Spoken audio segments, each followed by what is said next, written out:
Welcome to the YouTube replay for our virtual Green Drinks February 2022, where we focused on B Corps. Joining us was Michelle Reid from B Labs, Santiago Pinzon from Business Development Bank of Canada, and SmartNet Alliance member Mark Goldgrub from Green Economy Law. Enjoy this replay.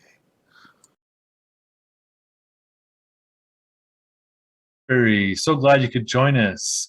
For those of you who don't know me, I am Nick Hebb with SmartNet Alliance. And the Alliance is a group of businesses and organizations who collaborate on projects and initiatives to accelerate Canada's transition to a sustainable economy. So for more information on SmartNet Alliance, please consult our website, which I'll share into chat.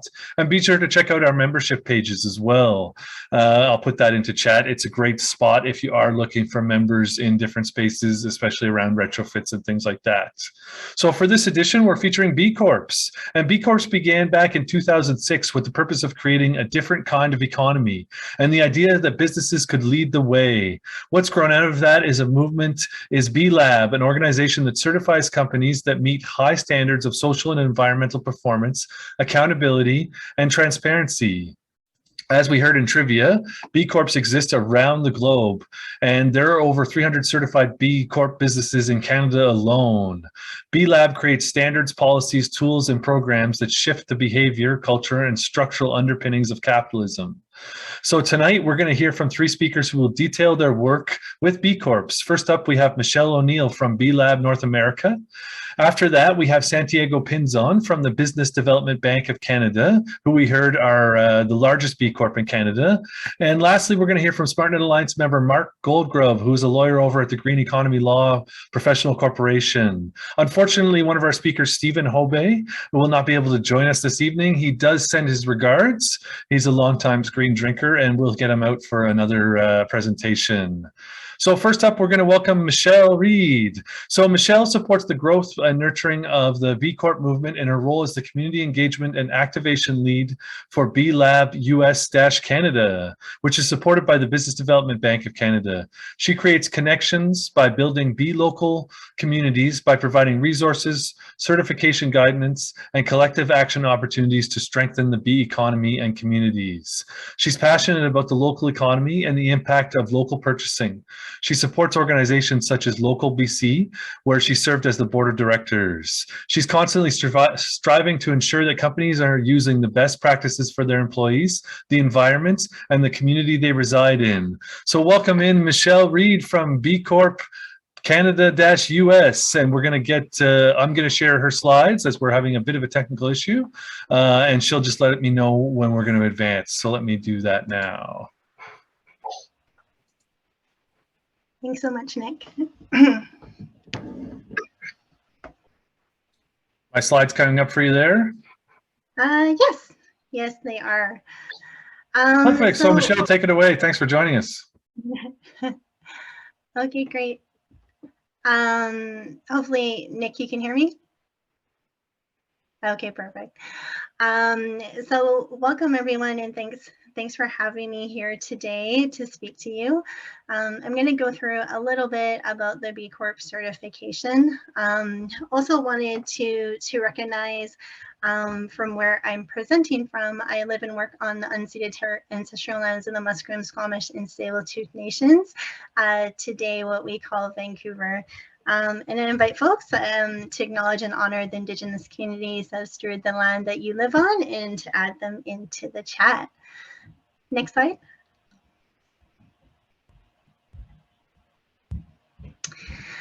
And so this should have been one of the fun facts. Often B Corp and B Lab kind of get used interchangeably, but it's actually two different things. So as Nick had in his introduction, B Lab is actually the not-for-profit that is behind the B Corp certification, and we support this global movement of people using the force for good and really looking to redefine what it means to be successful in capitalism. And so really changing the idea, instead of being best in the world, really being best for the world, and really aiming to kind of have a more shared and durable prosperity for everyone. Next slide.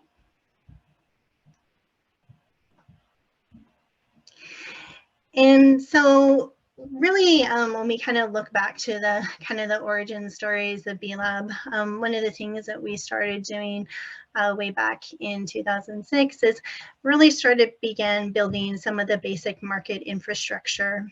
And so really having the entrepreneurs and investors that we really need to succeed. And so one of the things that we realized that we needed were performance standards, really a legal framework, and this unifying brand.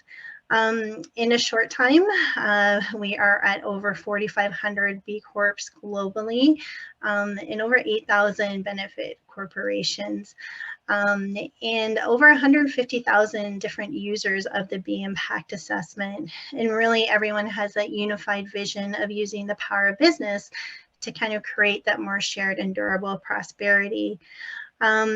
Really kind of, we are looking on this pathway, really believe that we're kind of sitting kind of right now in that step 3 of really like, how do we inspire billions of consumers and workers and investors to really support this idea.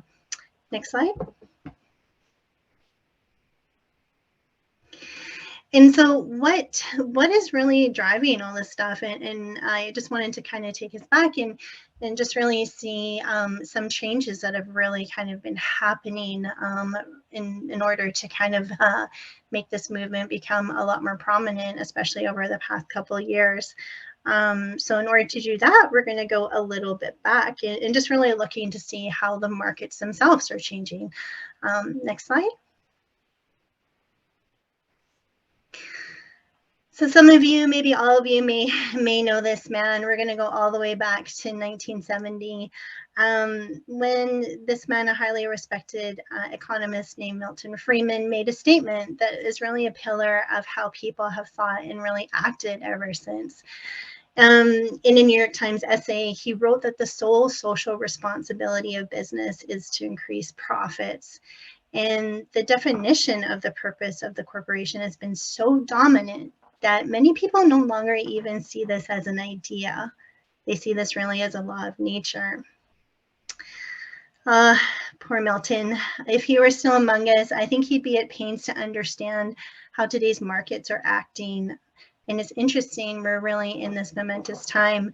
Really the greatest change, I've been in sustainability and impact for only 12 years, but really this past couple of years have really seen things really change exponentially, which leads us to the conversation about ESG. Next slide. And so I know I'm probably preaching to the choir a lot right here, right now, but for those of you who may not know, ESG stands for environment, social, and governance. The idea really behind ESG is quite simple if we break it down. In really looking at financial reporting alone will not tell you everything you need to know as an investor about a company's risks or really the value that that organization is creating. And it's interesting, really, until recently, ESG investors were quite rare in really a boutique kind of corner of the capital markets. Next slide. So this is no longer. In the past few years, ESG investments have exploded, and really the pools of assets under this management with the ESG mandate have hit 35 trillion in the past year, and are expected to rise to 50 trillion by 2025, which is interesting. All to the chorus of some of those CEOs now rejecting Mr. Friedman's formula. Well, at least in press releases. But now there's also many financial advisors really Googling ESG and really to discover there's really this wild west of standards and practices and labels, and really leading to the question of how do you measure this? And we'll get to that in a minute. But I wanted to kind of highlight just some recent examples that we've seen kind of in the B Corp community in terms of these types of investments. Next slide. Some of you may be familiar with this organization. This is Benevity. They are one of the founding B Corps in Canada. They've been B Corp certified since 2011. Benevity itself was founded in Calgary in 2008 by the company's former CEO, Brian de Lottenville. And Benevity, for those you may not know, they specialize in corporate social responsibility software, giving companies and nonprofits access to a range of employee engagement and workplace giving and grants management products and programs. Interesting, when they were looking to sell Benevity, de Lottenville said they fielded more than a dozen offers from competing firms before really settling on the deal with HG Capital. Which made the deal kind of interesting. A partner with HG Capital, said he loved everything that Benevity stood for. So not only was Benevity an established leader in a growing category, they added that corporate social responsibility and ESG were very much kind of top of mind of many industries. And, what we're seeing too is that companies that really engage their workers in social missions are also enjoying a 50% lower employee turnover, which is quite significant, especially in the age right now of the Great Resignation. Next slide.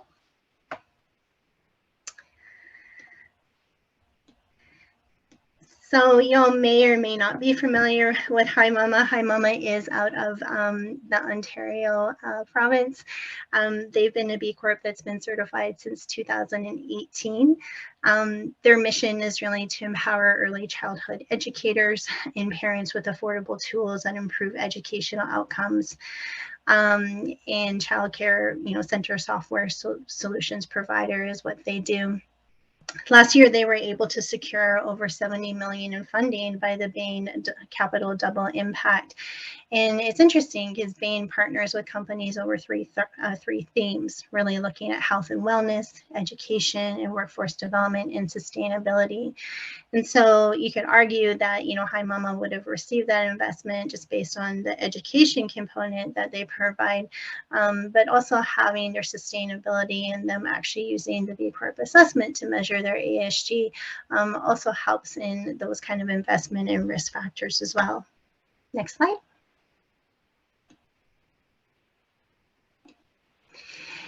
And so one other thing that we're also seeing is that, we're seeing this change really we're also seeing this change in that people themselves are really demanding better.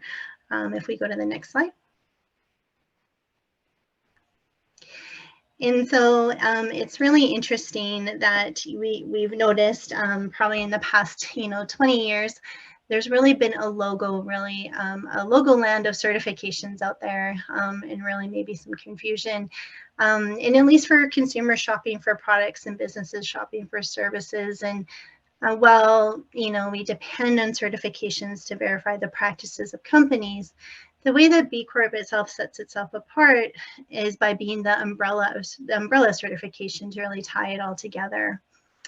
Give you an example, purchasing an organic apple doesn't tell you how the farmer was treated, what it took for the apple for itself to reach the shelf, or the employee benefits that the marketing team receives. And we think all are important across the value chain. And so B Corp itself really rests its shoulders on the great certifications that already exist and continue to be developed. The difference really is that B Corp just looks holistically at the entire scope of the operations of the business. Next slide.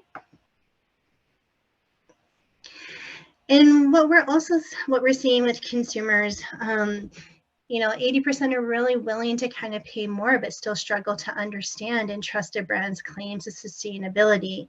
And this really creates kind of that need for that third-party verification and transparency. Trends that we're seeing as consumers are playing it safe and spending less. They want to be able to buy online. They also want to be able to buy local, and they're really concerned about their health. Next slide. And this is just some more kind of consumer data that we've been able to see that, consumers really need a signal in this market.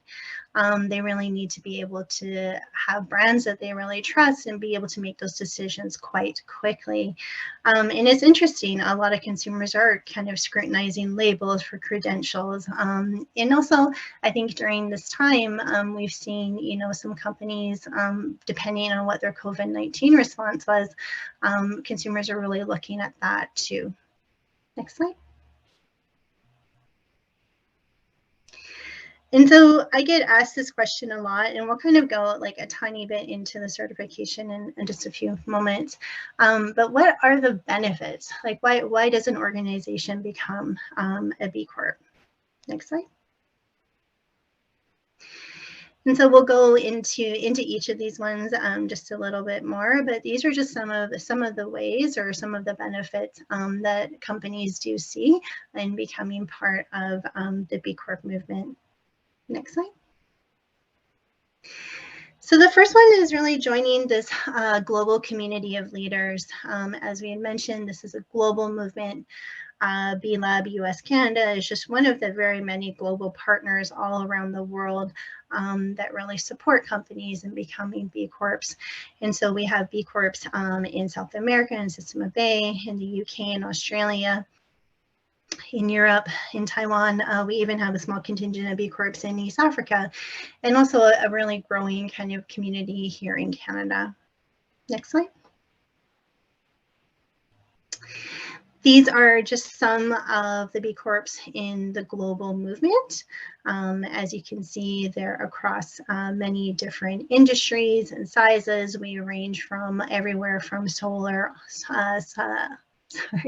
proprietors, I almost made up a word there, all the way up to multinational corporations. Next slide.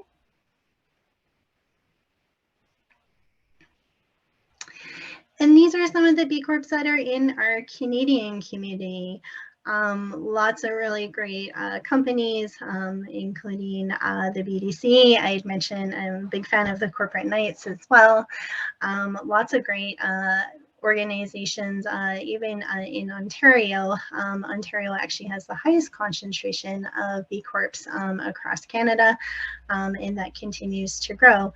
Right now we have closing in on 330 B Corps in Canada, and we have over 160 companies in various different stages of the queue waiting to be certified. Next slide.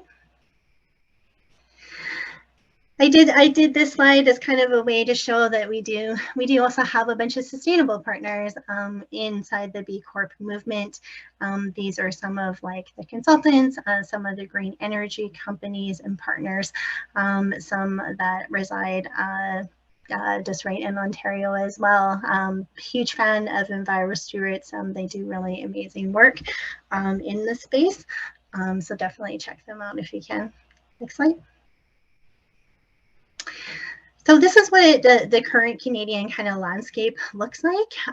We recently last year welcomed the first B Corp in the territories. So that was really exciting. And we also welcomed our first B Corp just out of Newfoundland. As we mentioned, most of the concentration of B Corps are in BC, Ontario, and Quebec, with Ontario, with BC being the fastest growing province over the past couple of years. But definitely seeing an increased demand also in the Quebec market as well. And some Atlantic Canadians, there's also some energy there. Next slide. When we talk about, joining this global community of leaders, one thing that's really interesting that B Corps have been participating in is collective action. And so one of the ways that B Corps do this is through the B Corp Climate Collective. And so right now there's over 1,700 companies that are globally committed to net zero 2030. If you go on the B Corp Climate Collective Network, it's not only for B Corps, it's also for companies that are values aligned, and you can definitely sign up to that net zero pledge as well. There's also a lot of great resources and tools on that site, and a lot of great thought leadership as well. But that's just one of the many actions that the global B Corp community is working towards. Next slide.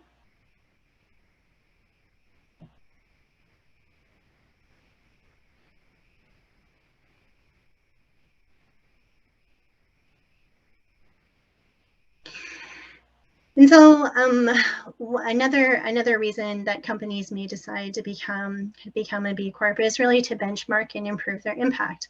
Really doing the B impact assessment gives you a really great baseline of where an organization sits.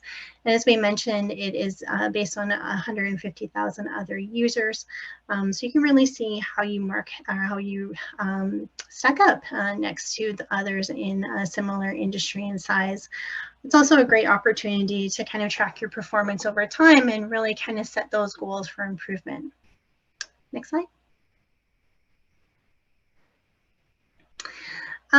In one of the other key things is really being able to differentiate from competitors. I think, as we had mentioned, with consumers are having a hard time, and there's a lot of folks still kind of making claims out there based on their products, and so having kind of that third-party kind of verification really kind of gives a signal to consumers that you share their same values. It's really interesting in terms of kind of product growth. We've seen this definitely through Unilever, who isn't a B Corp themselves, but have several B Corps under their brand portfolio. They're seeing that those companies that kind of have those stakeholder kind of values are actually growing quite exponentially higher than those in their other portfolio. So it's definitely something that's happening, and we're seeing it in real time in the market. Next slide. Again, these are some stats. I borrowed some stats from our American side. But, I think this really translates really kind of globally that, not only are companies really wanting to see, or not only are consumers wanting to see this, but I think also employees are also wanting to see this change as well. And we're also wanting to see the values that we have kind of promoted through the products that we purchase. Next slide.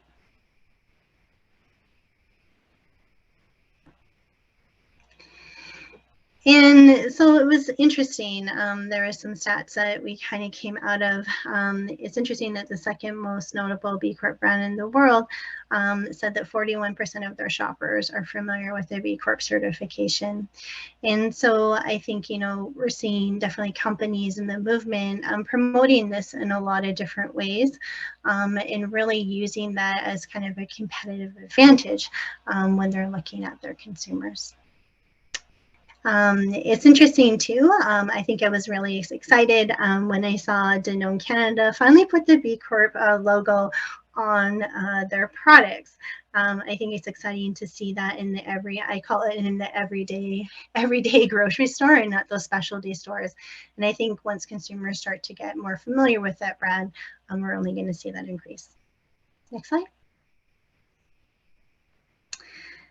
And next slide.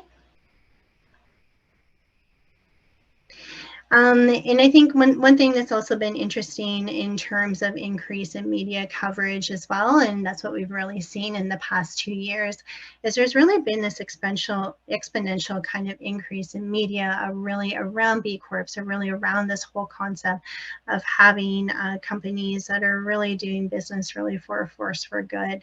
One of the things that we're really committed to within B Lab is really having that platform to be able to kind of showcase those stories. And we do that through a platform called Be the Change. Next slide. And so this one is usually quite important, especially as we're having a hard time, definitely kind of having engaged employees. What we've been seeing definitely on kind of the national average, not only with having employees engaged, is also being able to kind of attract employees to your organization. And so that's something that we have seen, that companies that are B Corps definitely have a higher percentage of employees that are engaged versus really those in the ordinary business. Next slide.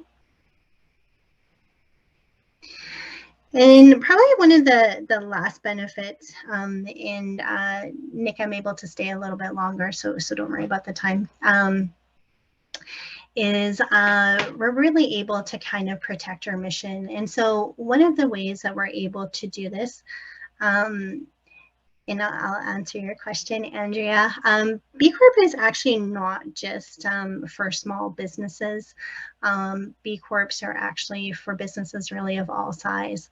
And so we'll kind of go a little bit more into that into the next section. But one of the benefits, I guess, of becoming a B corporation, or one of the requirements, is actually completing a legal amendment. And really what that helps do is it really kind of bakes those standards of a company into that DNA. Interesting enough, because I know we talked about the B doesn't stand for anything, there is something that's called benefit company legislation. That was actually created in the United States because it was actually illegal to change your articles of incorporation to include all stakeholders. So they had to create a whole legislation that was really kind of behind it. And Patagonia really led the charge on that one. But that's something also really in the origin story of B Lab, is that's really what happened to the owners. They sold their company that they had built, and everything that was really good about the company was stripped out of it because there wasn't anything in there to really protect that mission. So that's something that that folks definitely like. Next slide. So what does the certification kind of process look like? And we're going to go really high level. Next slide. So first thing, I will never stress this enough, is really commitment. This is becoming a B Corp is not something that an organization does just to check a box. It is something that is a continuous journey of improvement. There really has to be the purpose kind of behind the organization in order to do this. I definitely talk to a lot of companies, and those that really think that, you know, becoming a B Corp is just going to, you know, all of a sudden be this huge marketing value. There really has to kind of be a greater thing behind it than just that in kind of pursuing this. And it's quite a rigorous process. So we really need that commitment. The second is the performance. You need to reach 80 on the B impact assessment. And that doesn't really seem that hard, but an average company usually would sit at 50, and some with some sustainable practices would kind of sit around a 65. And so reaching that 80 bar means that you would definitely have really good practices, organizational practices, and also perhaps some purpose kind of built into the organization already. And the third one we kind of touched on a little bit. We touched on the legal amendment. You have to change your articles of incorporation to include certain language, to include all stakeholders. Interesting, in Canada, we do in the Canada Business Act, we do already have that language. This language we ask you to incorporate.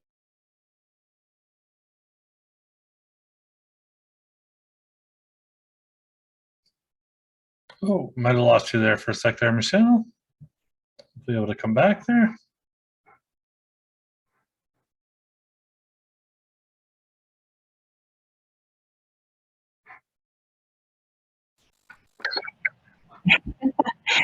Sorry, No sorry.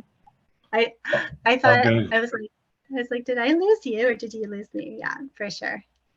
Next slide.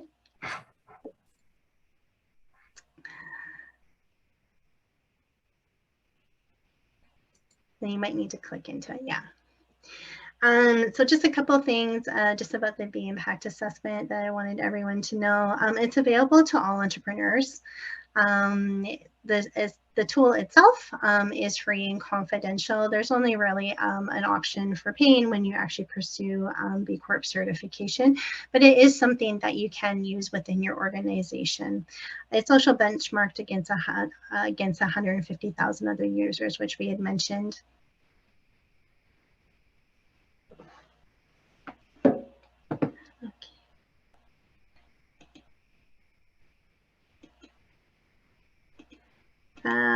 And what's interesting as well, there's 86 different assessments. Many tools and guides and examples and reports are really available within the B Corp assessment. Next slide. And kind of the last part is really when you kind of get into the B impact assessment, it is quite a comprehensive assessment, not to get so overwhelmed with the assessment itself, but to really measure what matters to you. And so we'll go to the next slide. There's a lot of different kind of areas in the impact assessment. So I would really encourage you to really start with something that you're really passionate about in an organization. It seems that everyone here is kind of maybe passionate about learning about the environment or have that kind of focus. So that may be an area that you may kind of want to start with in measuring. Next slide. What's something that's unique to the B impact assessment is impact business models. So the way that I look at the B impact assessment is a way to measure not only your ESG, but also to measure purpose. And really purpose is really what is in the impact business models. These are really intentionally designed practices in a particular company. And these are the various ones that are within the B impact assessment. Next slide. And so what certification would look like if you were to kind of look at it, first thing would be really going through the B impact assessment and then really understanding really the legal pathway. As I mentioned, here in Canada, it's pretty easy. It's really changing your articles of incorporation. In BC, it's a little different. You have to become a benefit company.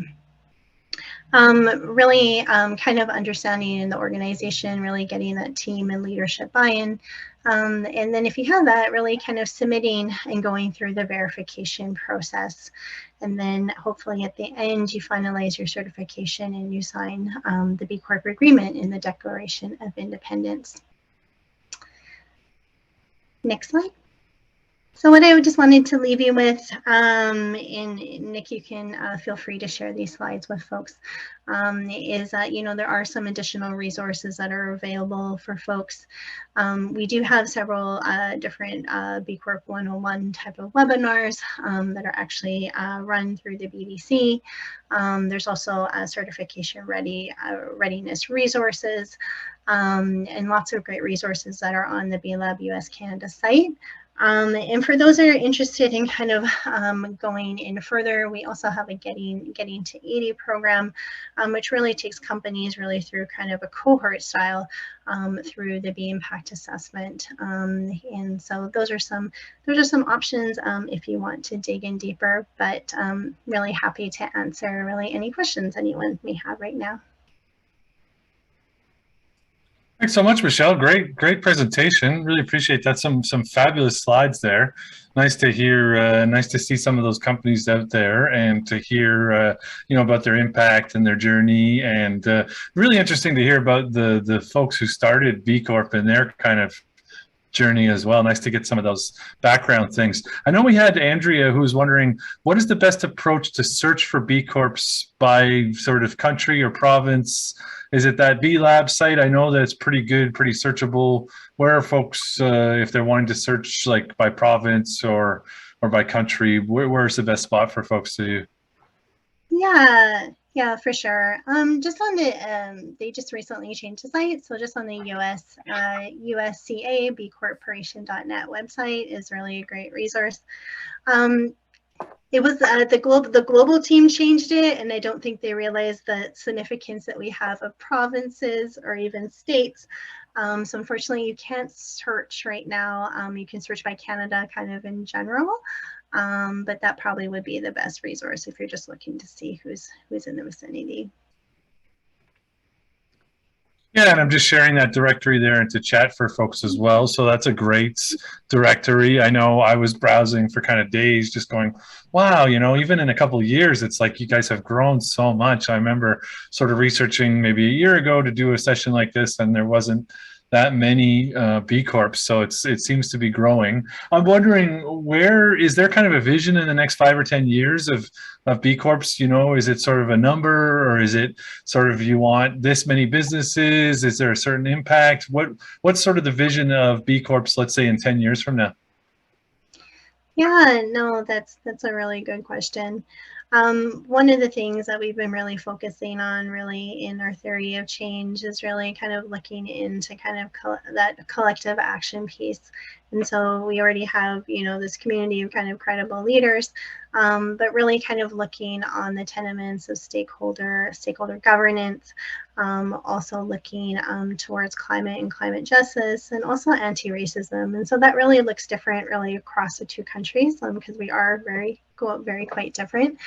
But really looking to kind of get folks kind of really more involved, really kind of get that raise up voice up. I feel like the other voices and businesses are quite loud, but I think, you know, a lot of folks in the community are busy doing the good work, but also not, you know, doing it kind of collectively. And so that's really been one of the driving things, is really to kind of get folks kind of a bit more in sync, in kind of like moving together as we kind of move forward. So there's been definitely a lot, you know, in the States it's different because it's a whole different kind of political climate there, but they've been doing a lot really kind of around policy change and really advocacy around there. But yeah, so that's kind of where we see it. I don't think there's an exact number that we've really landed on. I think, you know, as I had mentioned, you know, probably in the last year, you know, we had over 3,000 companies submit to become B Corps. And you can imagine it took us, you know, oh gosh, kind of like 14, 15 years to kind of reach that 4,500 mark. And so definitely want to see how we can kind of mobilize those folks that are really kind of interested, and also kind of maintain the folks that have been part of this movement for so long as well. Yeah, that's a delicate balance, I'm sure, between sort of growth and making sure you're engaging the folks that are already there. Gutem is wondering, is there a recertification process that businesses have to go through? Yes. So once you certify every 3 years, you need to recertify. There's also new versions of the assessment that come up. So right now we're in version 6. Usually every 3 years of that period, there's also a different version. So in 2024, we'll be looking at version 7, which will be looking to also introduce some minimum kind of standards, which is something that's kind of new. So yeah, definitely stay tuned for that. Okay, and we had Danielle. Danielle, did you want to come in for a question? You should be able to unmute there. Yes, I would like to. You kind of touched on it a little bit, Michelle. So feel free to tell me you've already answered, but I'm curious how B Lab is, like, how plugged in you guys are into international standards.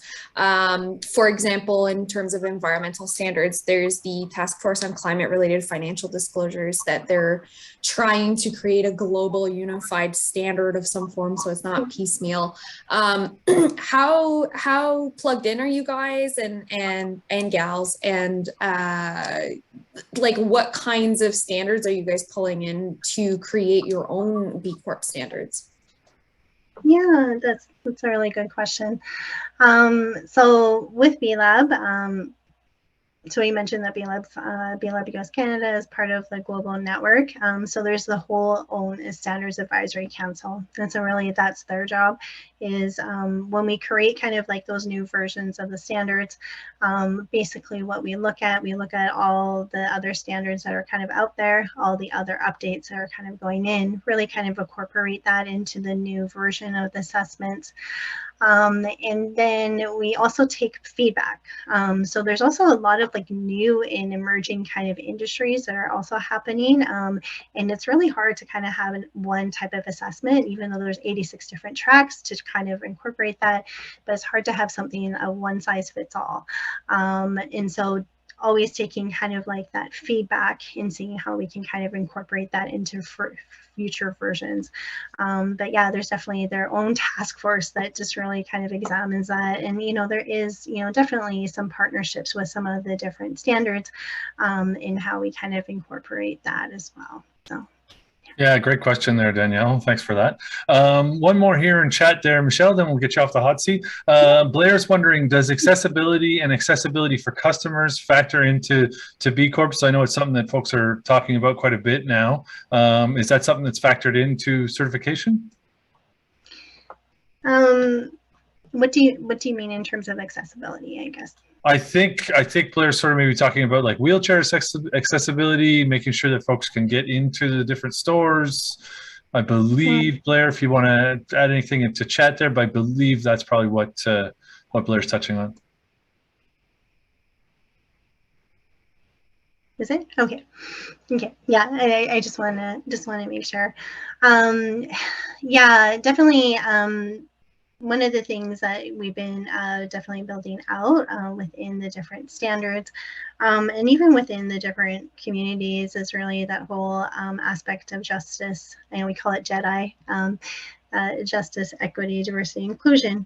And so really kind of looking at all those different tenements that really derive from that. And so, you know, while it's up to maybe the individual companies to kind of, if they're going to incorporate that, just looking to the standards to kind of really kind of broaden really what those definitions really are. I think a lot of it really kind of really centered really on kind of like race and kind of sexual orientation and different things like that, but also understanding we have a really great B Corp that's actually in the Canadian community, the A-Linker, that really, she's really a huge advocate of that and really focuses a lot of that. And so definitely trying to bring those different conversations as we kind of continue down that path for sure. Great. Well, thanks so much, Michelle. Really appreciate your time for coming and presenting with us all the way from the West Coast in Vancouver there. Yeah, is there sort of a final thought that you'd like to leave us with? Folks who are curious about B Corps, should they get out there and support the B Corps in their community? Should they kind of be going online? What are some things that folks can do if they want to kind of engage a bit more in the community? Yeah, for sure. Well, in Ontario, we actually do have a really great kind of Be Local network. So we have the Be Local Ontario, and I can place that into the chat when I'm done talking. And so that's a really great way to kind of connect with some of the local B Corps in that particular region. I don't know, just be curious. I think, you know, a lot of B Corp events are kind of open to the public. We have an upcoming one coming up on March 15th, kind of like a B Corp 101. You guys already got one, but maybe we'll be going kind of more in depth to the movement. So yeah, there's definitely always opportunities to kind of engage, and you know, feel free to connect with me on LinkedIn. Always happy to kind of have chats with folks as well. Absolutely. Well, thanks so much, Michelle. Really appreciate you joining us. Nice to get the sort of insider perspective with things going on at the B Lab and all that growth and some of those stories. So really appreciate your time, and yeah, we'll stay connected, and we'll push out opportunities for folks to connect with the B Corp community through our networks as well. So really appreciate it. Okay, thank you so much for having me. All right. So next up, we're going to hear from Santiago Pinzon, and he is an account manager over at the Business Development Bank of Canada. In his previous roles, he has supported Canadians. Now he works closely with several groups, including immigrants, multinational exporters, and local entrepreneurs here in Ottawa. He has been most proud of having helped his clients maintain their business during the pandemic and truly making an impact on their day-to-day. So Santiago, welcome in. You can unmute yourself and share your screen. Really appreciate you joining us and telling us a little bit about the work you're doing over there at BDC around B Corps. Thank you, Nick. It's really nice being here, meeting everyone. It's my first time doing one of these, so you know, it's very exciting for me. Just let me know when you can see my screen. I'll make sure it's moved that over. Yeah, it's just pulling up there. We can hear you great, and your screen is, there's a bit of a lag there. There we go. Now we see a nice slide. Perfect. Here we go. So yeah, so my name is Santiago. So as Nick mentioned, I work for the BDC here in Ottawa as an account manager. Before we proceed, I'd also like to proceed with the land acknowledgement. The land in which we stand is the traditional unceded territory of the Algonquin and Anishinaabe people. The Algonquin people have lived on this land since time immemorial. We're grateful to have the opportunity to present this territory. So today I'd figure, you know, I'll give a solid overview of what BDC does. We're out in the market Michelle had a great overview of what the B Corps do, what they are, how to get certified, and I'd just like to kind of share a little more on what BDC does on their side to kind of support all of Canada and also, any initiatives that we might have and just go from there. So for us, it's part of our mission and everything is that we're a bank for Canadian entrepreneurs. We're devoted to entrepreneurs, we understand them, and we try to support them any way possible.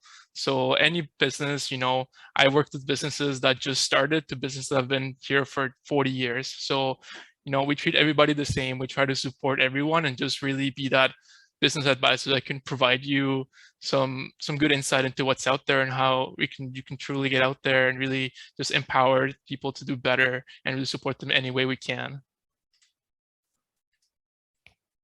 You might think, why is it just fully focused on entrepreneurs? And we have some figures here. Entrepreneurship is vital to the Canadian economy. So if we think of jobs in the market out there, most people are working for a company or own a company.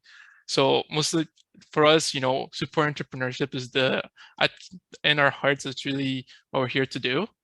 And, basically a lot of the GDP in Canada just comes from all this sectors. So the Canadian government decided through BDC that they wanted to support in a more meaningful way through a crown corporation, which is what BDC is. And we'll get more into that as we go on. So as we see here, not just by looking at figures in terms of how much revenue companies bring into the GDP of Canada, but actually just employing people. So 99% of Canadians are employed by small and medium enterprises, meaning companies that are below 500 people. There's very few companies out in Canada that employ more than that. You might think of, your big Shopify's, your big banks of the world that you have thousands of people, but that only represents not even 1%. So most of Canadians work for these enterprises, and BDC's mission is really to support them through financial services and make sure that they're well supported. And we bridge that gap between your traditional bank and what the federal government can do. How I like to explain what BDC does is we stand on a three-legged stool where we provide financing, capital, and advisory services. For myself, so I'm part of the financing side and advisory. So my day-to-day might look like I will probably have meetings with entrepreneurs all morning, talking about what their business is, seeing what's been going on out in the market. I'll share my insights. They might tell me their struggles, their challenges, and we just really try to figure out the game plan. And then from there, we can see if we can support them through, any loans, things like that. But it's really not about that. It's really about really giving them that second eye on the business and what's out there. We personally work with all types of businesses across all markets. So we basically see everything out there. The federal government will give us new incentives, grants, things like that. And for us, it's just about sharing that information and just, again, being a trusted partner for them.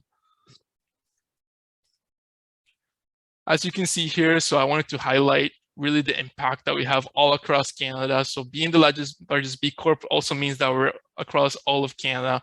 We basically cover all territories. So you can see, we have business centers in major cities, but we also have business centers that might service a big region. So for example, myself, although I'm coming out of Ottawa, I basically have to drive almost 2 hours away to service some customers. So it's pretty fun learning, being from downtown all the way out to our countryside and our prairies around the Ottawa area. There's quite a diverse amount of entrepreneurs. So for us, it's really understanding the type of entrepreneur and also how we're able to support a specific area, because not every single one's the same. You might be really surprised what a business might look like an hour away from you. It's going to be completely different. You're looking at different things and how you can approach different customers, clients, and different ways of support. Some people might just want a bank to support them in their project. They might just want somebody to talk to. They might just I want somebody to bounce ideas out of. So that's what we're here for. And we do that all across Canada, across all nations, for any entrepreneur. And you don't even have to be a client. We're happy to talk to anybody. So I wanted to highlight, this past couple of years with COVID, it's been very tough for a lot of people. We have seen, obviously, the impact that COVID has had on the market. And I really wanted to highlight that BDC's mandate is to support businesses at all times, whether they're good or bad. So when it comes to this, specifically in COVID. So when the pandemic first started, BDC right away said, what more can we do? So right away, we offered loan postponements for all of our clients. So it was over 40,000 postponements where we said, you know what, don't pay whatever loan you have for the next 6 months. Let's see how this plays out. Let's figure out a game plan. And then let's also have a solution after those 6 months and see how we can continue to support you. So that's what we did on the loan side. We provided those working capital loans saying, here's 100K. This is going to be able to maybe hold you up for the next year. Let's figure out how to use that, put that money to work so that you can continue to survive. And we've seen many businesses that were able to survive just because of that. Obviously, some of the ones that really struggled, we're helping them either way, but we're really just a trusted partner that's out there to support those entrepreneurs through many different avenues. So it doesn't just have to be a postponement. It can be just a talk and really connect them to somebody that can support them, even in their business. Provide a campaign out there, really come to our community, talk with their internal clients and say, hey, if anybody's looking for XYZ, this client provides it, reach out to them, they're happy to talk to you. So we're really just that point of connection for all of entrepreneurs, and we just love to share the knowledge with everyone. So far, we're doing pretty good on client satisfaction. So 9 out of 10 clients would say that we have a positive impact with their business. Meaning we have provided them a service that they can say that actually supported them versus, not supporting them, and really going out of our way to give that extra step, that extra resource that's gonna not make or break it, but rather just give that vote of confidence that we're there as a trusted partner. I also wanted to highlight some of the initiatives that BDC has, which has helped many Canadian dreams come true. So for example, I know when it comes to the green space, for us, we launched a $600 million 5-year fund for clean tech companies. So I don't work in that side of the area, but I have many friends who do. So they're doing great things out there, anything that's clean energy, clean manufacturing, anything that you can think of that comes to making a process more efficient to reduce emissions, reduce electricity, reduce the cost. That's what it's meant for. And so far, I believe, we're getting close to the 5 years when it first started. So we believe that it's going to get renewed and it's actually going to probably double. We'll see what it is. It all depends on the federal government for that one. We also launched a $200 million women tech venture fund. What we saw in the market out there is that a lot of our women entrepreneurs not being supported by all the venture capital firms. So BDC said, you know what? We want to fill that gap. We want to support our women entrepreneurs. We want to empower them. We want to be able to be there for them and really support them in our tech industry. So that $200 million fund is managed by Michelle Scarborough. She's an amazing leader. And she's been working with a team fully to support this idea, and really anybody from a board directors to a CEO to somebody working in business, they're there for them. In addition to this, we have Indigenous banking. Indigenous communities have also suffered from a lack of support from a lot of the banks across Canada. BDC also decided to fill in that gap by providing solutions specific to our Indigenous community and being able to provide financing solutions, advice on and off the reserve, meaning you don't have to be in a reserve to get access to this sort of resources. You can be in Ottawa, Toronto, Vancouver, it doesn't matter.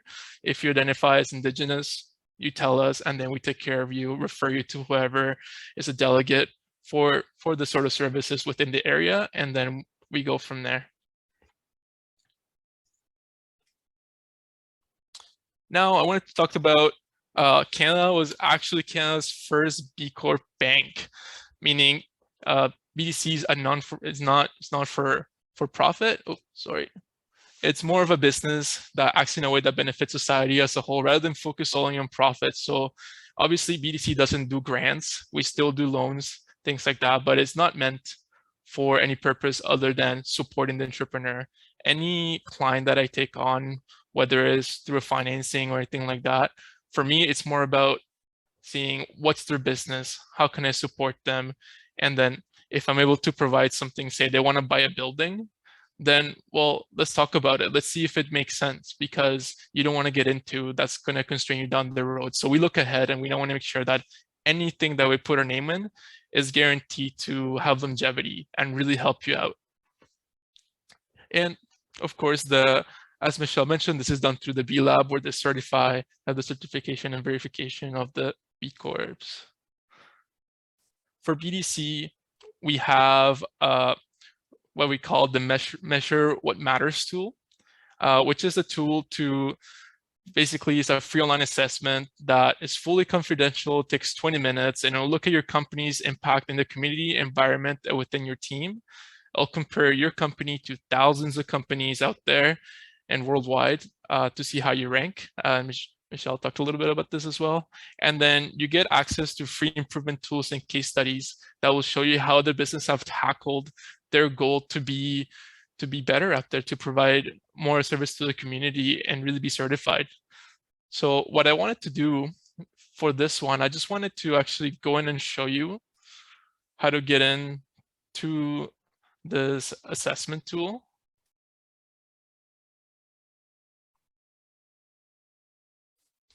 So I'll just plop it up right here. So I'll just zoom in as well. Perfect. So this is our BDC site. So you just go bdc.ca. Within our website, there is literally thousands of resources that are free. There's case studies, there's articles, there's free tools that they're all at you can use them at any time, no problem. When it comes to the assessment tool, it's right in our about section right away. We have our B Corp, where we have information about our B Corps here. So you just have to go in here and you can see, you can get more information about the B Corp movement, what BDC is doing. Our previous CEO, Michael Denham, made a nice video of what the B Corp movement is and how we try to support it as BDC. We have our benefits of becoming a B Corp, which were mentioned in the previous, but I'll reiterate them, where, you know, it's really differentiating your brand and your company, saying you're here for a higher purpose than profit. You're going to attract a lot of employees of, you know, on the younger age. They're looking at more sustainable companies, how they can, you know, purchase something that's more meaningful than just a good, and really attract more media interest, become part of the movement, and join basically a community of like-minded entrepreneurs who want to do more. It gives you the links to the certification process. It gives you, there's even a podcast on the B Corp effect. Again, everything's free. You can click on there and you can find it. When it comes to the tool, you can go to the certification side. You can learn more. So you can see here we have the impact assessment, and you can tick it right here. So within the same page and about under B Corps, just under certification, and I can send out the links for this as well. You can start it right away and it will pop you to the B impact assessment, which will measure where is the Measure What Matters tool. So again, takes 30 minutes. It will give you an impact report. It'll compare you to companies all across the globe, and it'll show you how to improve. And now to give a little more background on this as well.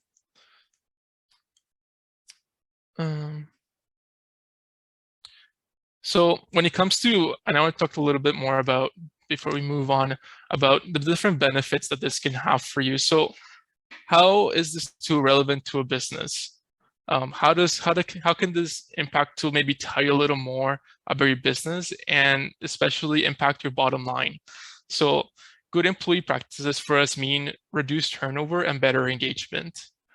Having a community presence also means positive public profile. People are going to see you a better way, and they're going to see that you're really trying to implement things that are going to support the community around you.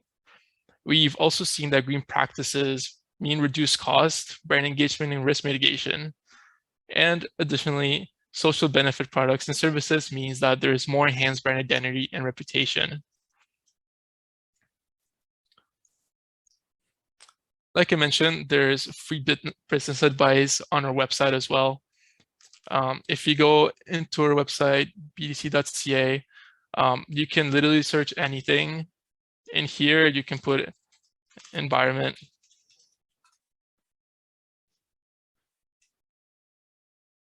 And you can see that there's a ton of resources, articles. There's many different ways that you can learn a little more. Also, if you even if you just want to know about business alone and you want to understand, you know, how to get financing for a startup, so you can put startup right here, and then you're gonna get dozens of articles on startups, how to get started financing. BDC alone does startup financing, so there's a lot of things here. So this is part of really being a B Corp, which is all this stuff is free. We're just looking to give you information.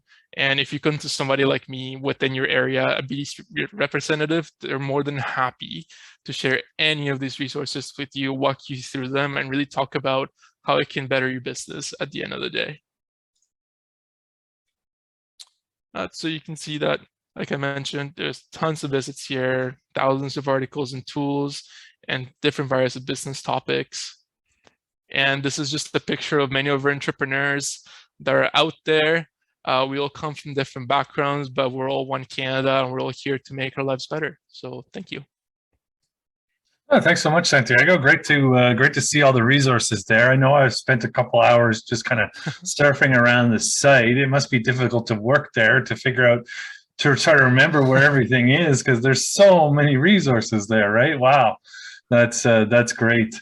And I noticed that you guys have some that you folks have some online events too, some virtual events. So talk to us a little bit about that. Are there workshops and things that folks can join, and are they free? Yeah, so all of our events, webinars, they're all free. You can join in. They cover a different variety of topics. So, for example, this past year, there's been a bunch of events on Black entrepreneurs and what Black entrepreneurs can do to differentiate themselves in the market. Same thing for women entrepreneurs, how to get business financing.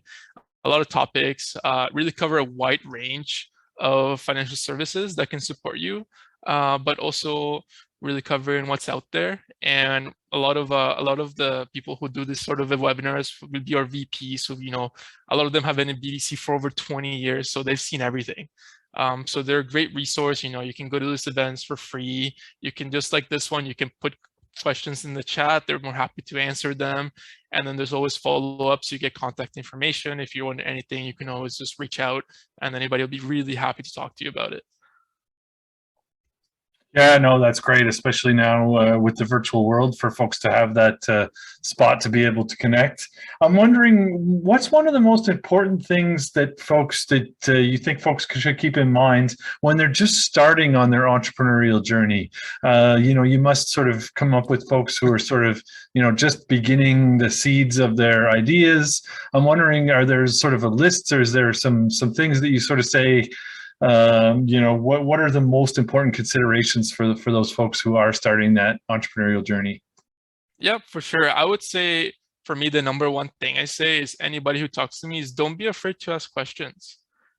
If you're wondering literally anything, just ask. And, even if somebody like me doesn't know the answer, we will get you the answer.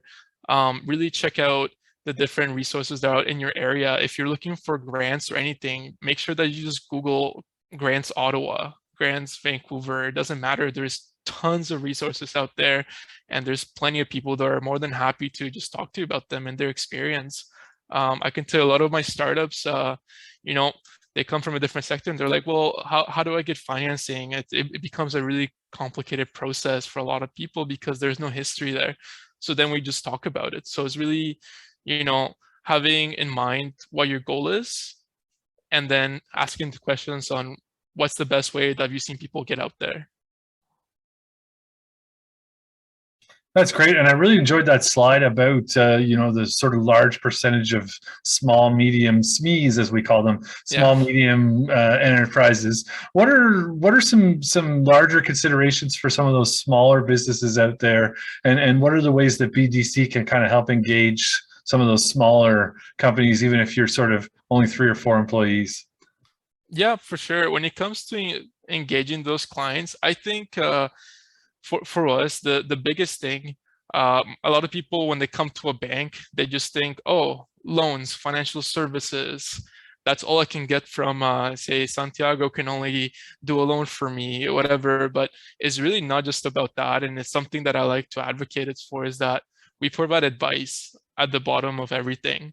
So we have a ton of there's free resources. We also have paid consultants all across Canada. We have the largest consultant network in Canada for specific business topics. So if you find you're somebody who struggles with financial management, for example, you don't really understand, how to look at a balance sheet and say, well, my business is doing well.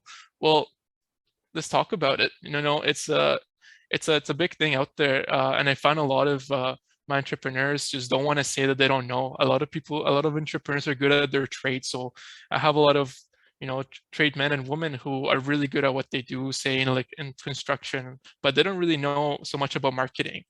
That's fine. So it's really about saying, okay, well, I really want to learn about this. What can I do? And then we have a bigger conversation around it and really decide, okay, well, these are the steps that you need to get there to really put your business forward in that different aspect. It can be both personal and just business. So there's a lot of things that you can do.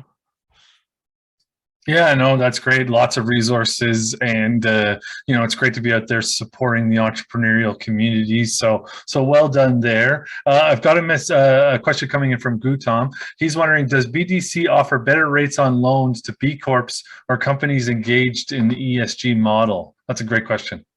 Yeah, sure. So when it comes to rates, BDC is not a competitor on rates by any means. So BDC doesn't get in the business of competing in rates with, say, different banks or other companies. We assess each business as its own case. So we look at everything in a holistic way. We don't say, you are going to put you in this bucket, we're going to look at you this way. We look at everybody the same, and we look at everybody according to a case-by-case basis. So I wouldn't say there's better rates, but we have seen that companies that implement a good ESG model or B Corps tend to be more profitable. So if you're more profitable, the likelihood of getting a better rate is probably going to be also higher. So it's really about that implementation that's going to create a bigger impact, not just from a community standpoint, but also to a lender per se.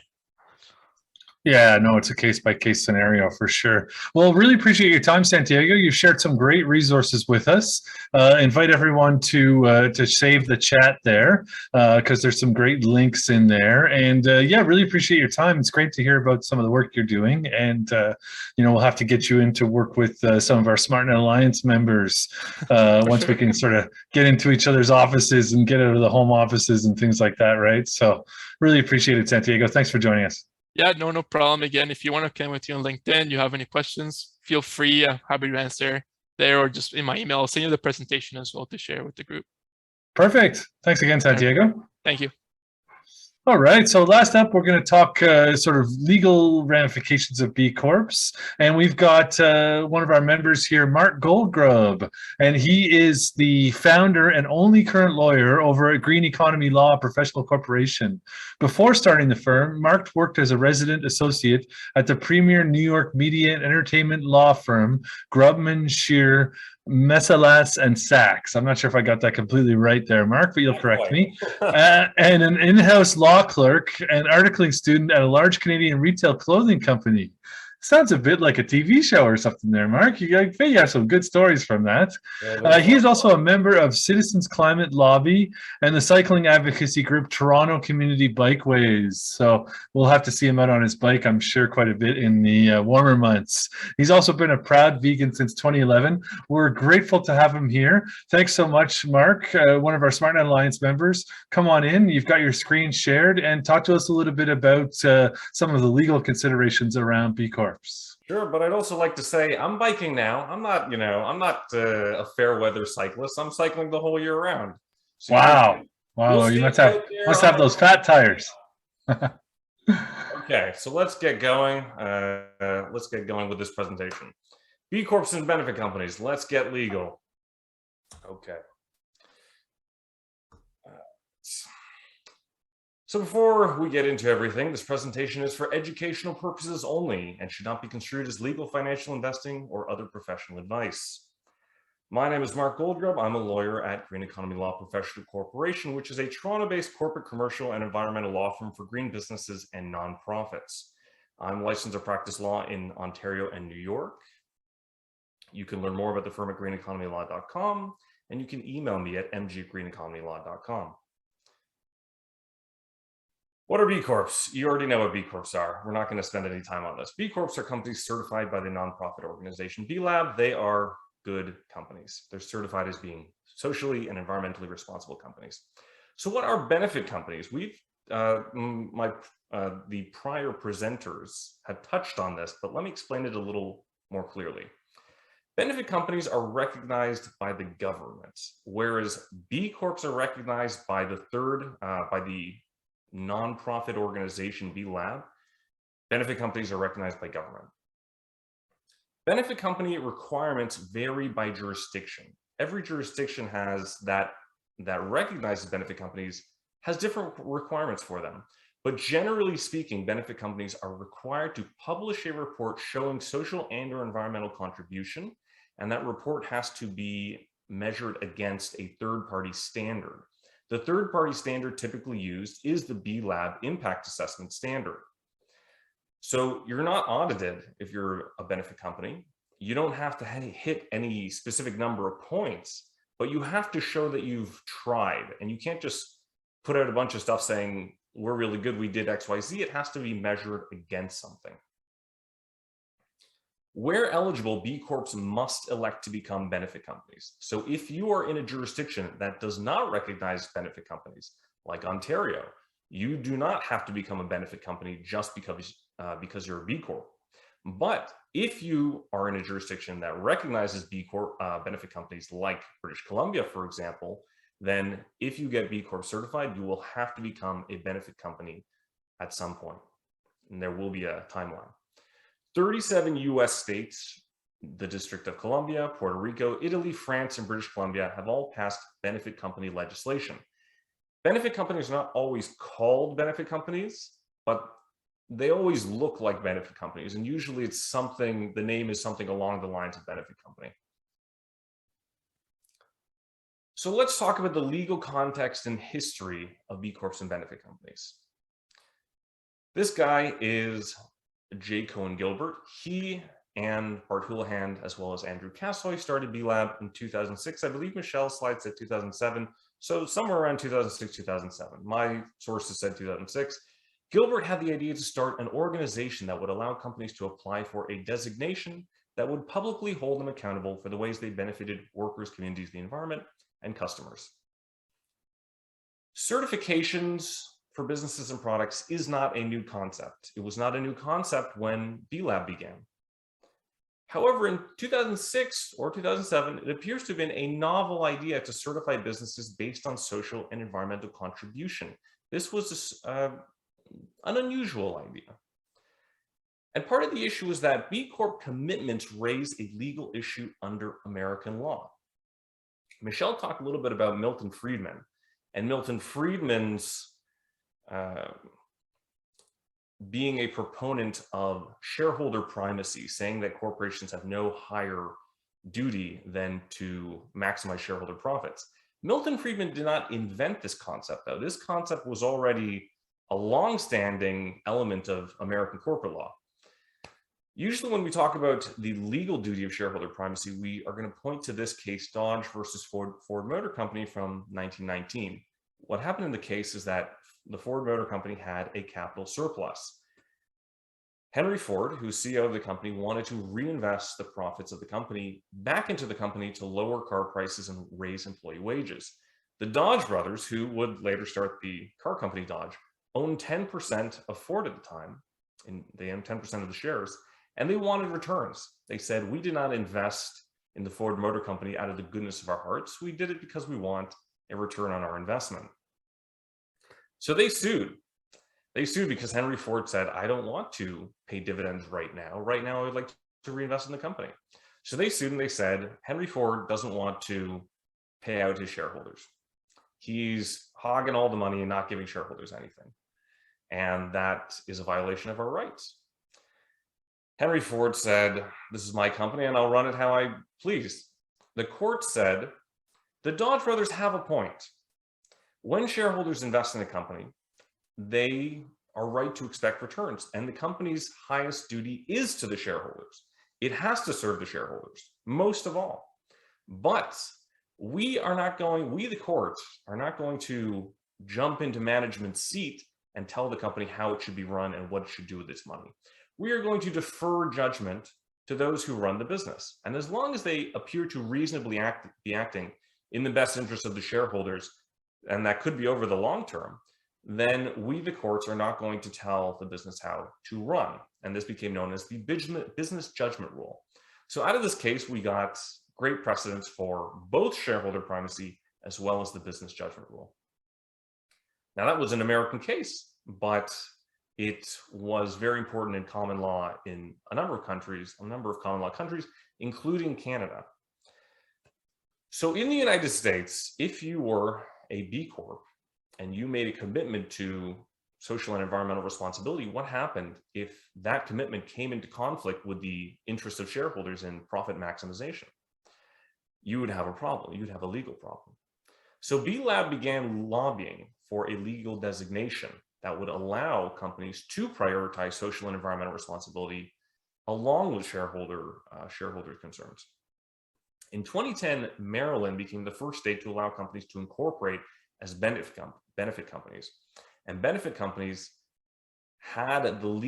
they allowed directors and officers to consider stakeholder concerns, not only shareholder concerns. So benefit company legislation created space in American corporate law for companies to consider priorities other than shareholder profits. The guiding star of securities law is disclosure. Securities law is the law that governs investments. When I say the guiding star is disclosure, it means most of law pertaining to investments is about making sure everybody knows what's going on, that if you invest in a company, you know what is being done with your money. Public companies have to make certain disclosures. They have to tell everybody what's going on, what are their accounts looking like. And private companies don't have to make the same disclosures, but they also can't lie to shareholders. That would be securities fraud, or it could be if you don't have a very good lawyer. And even if you do, depends on what you say. But the main point is securities law is all about disclosure. B Corps and benefit companies both require language in constating documents stating that directors can consider stakeholders. Constating documents are the constitutional type documents of a corporation, typically the articles or the certificate of incorporation. Because B Corps and benefit companies put this language in their articles, it serves as notice to shareholders. It tells the shareholders, you do not have primacy. If you choose to invest in the company, just be aware, you are not the most important person in the room. We're going to consider all the stakeholders of the company, not just you. Okay, we got pretty legal, so now we're gonna change it up a little bit just to keep everybody awake as we go into the night. B Corp mid-presentation, pop quiz. I'm not going to see the answers, but because it's going to cloud up my screen. But anyways, a company's stakeholders are its directors and officers, its employees, debt holders, and pension holders, the people responsible for killing the vampires, or not vegan or vegetarian. Give you a second all to guess. Let's see. I'll take a look at the chat. Okay, I see people are getting a little tired. All right, we'll keep moving. The answer is, well, the best answer is its employees, debt holders, and pension holders. Now, stakeholders are not only the employees, debt holders, and pension holders, but employees, debt holders, and pension holders are examples of stakeholders, and numerous other parties can also be stakeholders. The local community can be stakeholders, customers can be stakeholders, but this is a larger group of people as opposed to simply shareholders. Delaware is corporate home to over 60% of Fortune 500 companies. Why is that? Is it because Joe Biden's from there? Is it because of Delaware's favorable tax policies, its corporate and securities law precedents, or because it has no director residency requirements? Give you guys a second to guess.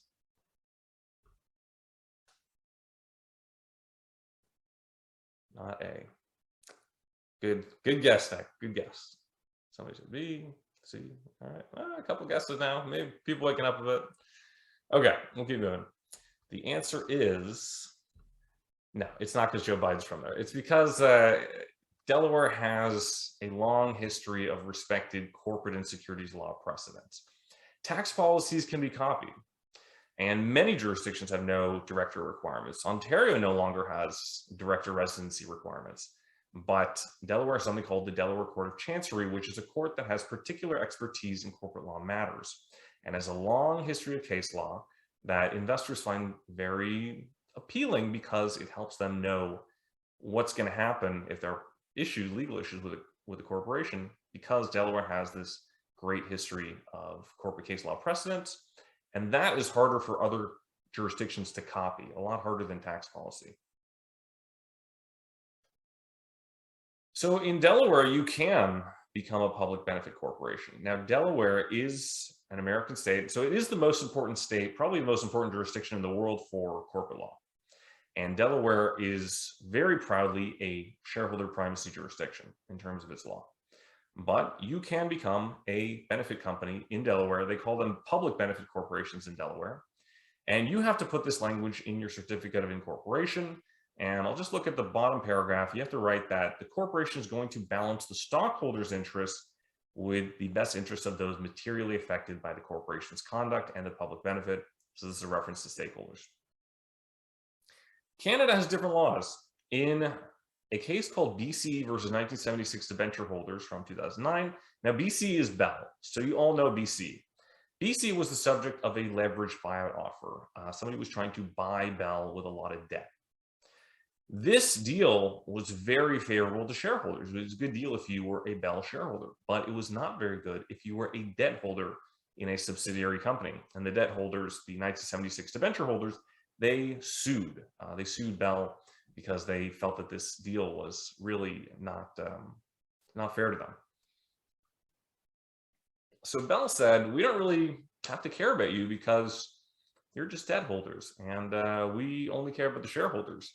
Shareholder primacy. Didn't you read Dodge versus Ford Motor Company?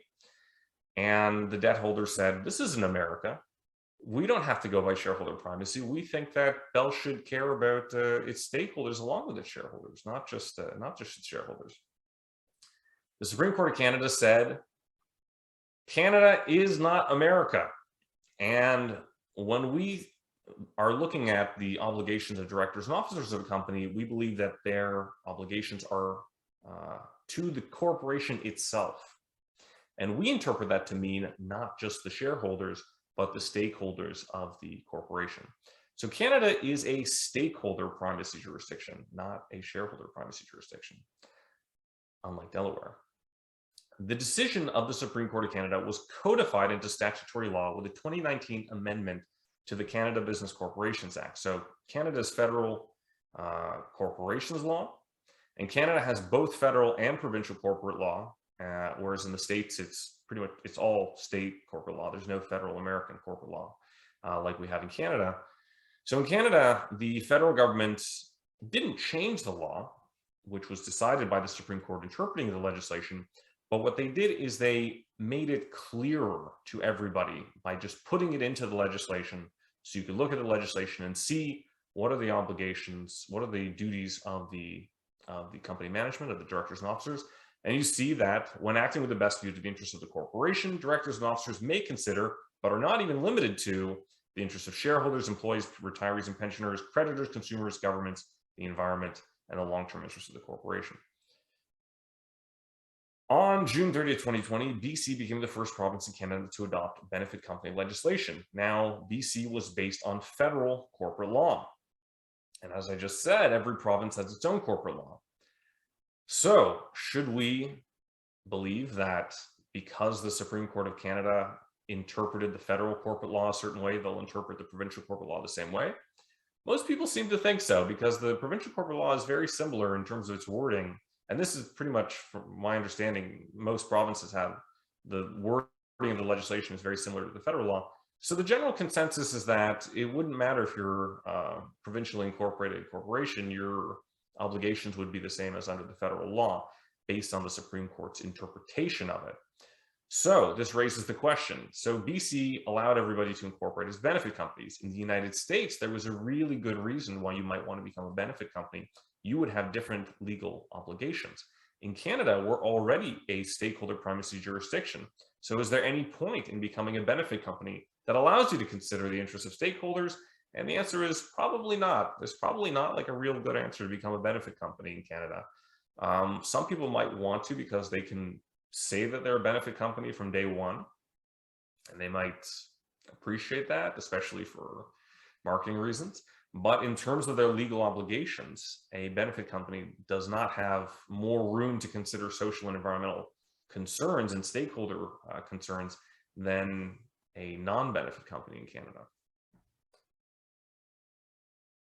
So everybody's talked about this, but I'm going to give a bit of a different take. We're going to go through quickly some of the things we've already talked about. I'm not going to spend a lot of time on it.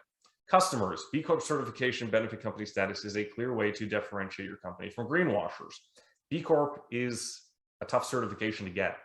You can't bluff your way through the B Corp certification process. And I've actually gone through it myself. I'm not a B Corp because it is hard. You can't just say I care about the environment and get B Corp certification. It is very difficult. And that is why if you see that a company is a B Corp, it probably means something. You're not going to see Exxon getting that B Corp designation. It's not easy to get. At least I don't think you're going to be seeing it anytime soon. Employees. We know that younger employees often want to work at good companies. If you go and you can say to prospective employees, we're a B Corp, there may be a lot of prospective employees, especially younger ones, who would value that and may be more inclined to work at your company than others because they'll feel good about working there. Think about who wants to, a lot of people are still working at Facebook, but it's definitely not as cool as it once was. Once was a really cool thing to say, I work at Facebook. These days, not so cool because you want to work for a company that you can, be proud of. Investors, here's something that other people didn't talk too much about. So this is a great example. This guy we're looking at here, his name is Jeff Tannenbaum. He's apparently a big deal in the private equity world. He was in an interview with Bloomberg, and he was talking about B Corps, and he said, B Corps tend to be better run, attract better employees, and in our case have margins that are higher than their competitors. Not unlike where ESG investing was 5 years ago. So he was of the opinion that as an investor, he was more inclined to invest in certified B Corps. There are probably a lot of investors who are like this these days, who find B Corp certification a positive thing in terms of deciding where they want to invest their money. Internal, maybe you care about this for your own reasons. You're running a company, you want it to be a good company. You manage what you measure. This is a term I heard in law school. You may have heard it in other places. It is a common term. But if you care about running a good company, the B Corp process, like I said, it's hard. It'll force you to reckon with how good your company really is and where it might not be as good as you think it should be. Legal. So this is more of an American situation, but this is a great anecdote. In 2017, an activist hedge fund purchased a large equity stake in Whole Foods. They started pushing the company to sell. They said, sell out. We're going to make a ton of money if you sell the company. They had a large stake in the company. They could cause a lot of problems for Whole Foods if Whole Foods wasn't going to move on this. So former CEO John Mackey put together a deal by which Whole Foods sold to Amazon. But Mr. Mackey was not crazy about the situation. And he later said, oh boy, did I wish we were a B Corp. Why did he wish they were a B Corp? And probably even more a benefit company. Because if they were a B Corp or benefit company, they would have had a much better argument, a much better defense they could raise against this equity hedge fund if this activist hedge fund, let's say the activist hedge fund goes to court and says Whole Foods is ignoring its duty to shareholders. They're doing, trying to save the world, and they're a Delaware Corp, and they have to do what's best for us shareholders. Whole Foods could have said, selling out is not what's best for our stakeholders. And we told you, we put it in our articles that we care about stakeholders. So you were on notice that you didn't have primacy in this situation. That would have been a better defense than not having it. Of course, it doesn't apply in Canada. In Canada, you're already a stakeholder in a stakeholder privacy jurisdiction. So wouldn't be the same legal situation. Taxes. There's no tax benefit to become a B Corp or benefit company in Canada or the US. I get this question a lot. A lot of people assume that there's some kind of tax benefit, but there isn't. B Corp status is primarily a thing people do for marketing reasons. It would be good if there was a tax benefit. You can write your MP or MPP and say, I think that benefit companies and B Corp should get some kind of tax credit, investor tax credit, something. But right now, there's no such thing. Hopefully in the future, we'll see something. Okay, so you've heard so much about B Corps, and you've heard about a little bit, you've heard a certain amount about how you can become a B Corp. But maybe you're thinking this is very difficult. I really don't know how to do it. Well, I work at Green Economy Law, as I mentioned before, and we help companies with B Corp certification. We can't guarantee that we're going to bring you all the way across that 80-point line, but we can work with you not only to make sure that you have the B legal element, the B Corp legal element in your articles. That's the easiest thing to do, and we can definitely help with that.